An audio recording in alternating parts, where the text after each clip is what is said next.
But now to the woman exposing the secret halal certification of foods in our supermarkets.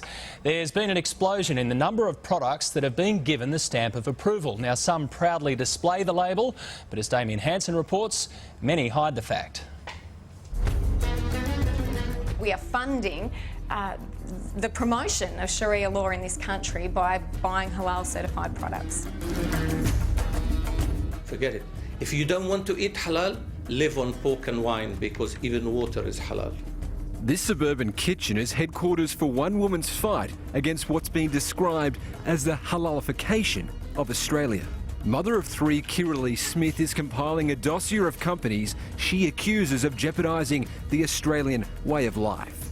We don't want to exclude anyone, we simply want people to have a choice. And to have a choice, you have to have information, and we're finding that with halal certification, there's not a great deal of information. Muslims are only allowed to eat certain meat and food products that are considered to be halal.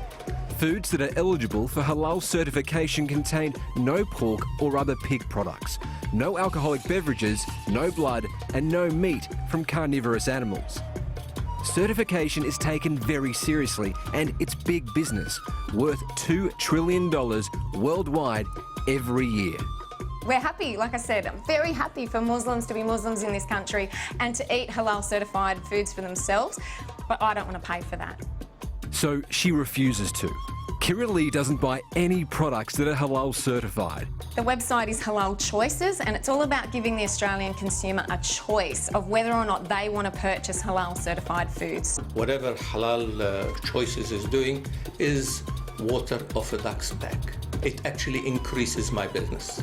Mohammed El Maouli is head of Halal Australia, one of the country's 13 government-approved halal certification organisations. And he's a very rich man.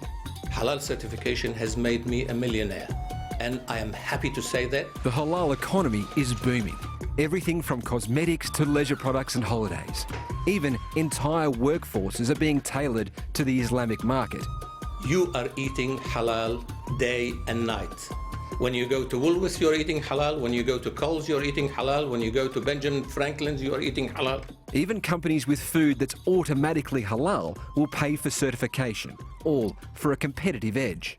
It is fashionable, it is a topic of issue, and it is a growing phenomena that is not necessarily tied to religion or to culture. Barry Urquhart is Australia's leading marketing expert. He believes halal labelling is a tool that, if used properly, can reap incredible returns.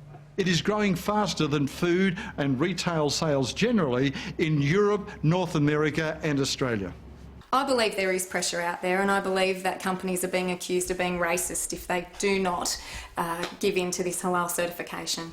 The fees are kept secret, and companies ordered to sign non-disclosure statements. It is deceptive. It is absolutely deceptive. And like I said, some I've even asked, are your products halal certified? And they've said no, and then we found out that we have a certificate that says otherwise. So some of Australia's biggest companies are lying to you? Absolutely. No, it's not being deceptive. It's because the ignoramuses that are around who write to those companies and say to them, we don't want to buy your product if it's halal. They are the ones who are actually pushing that. Others like Arnott's Biscuits say they refuse to have any religious certification whatsoever. So that's fantastic when companies voluntarily make that very public. But Kiralee says there are others reluctant to disclose their product's halal status. Costs probably about $10,000 just to have a new label.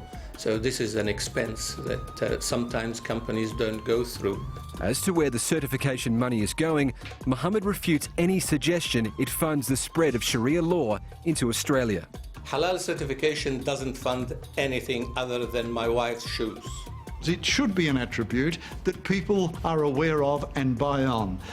Caveat emptor, let the buyer beware, but more important, let the buyer be advised. We have the right to know what's in our food. We have the right to know where our money is going.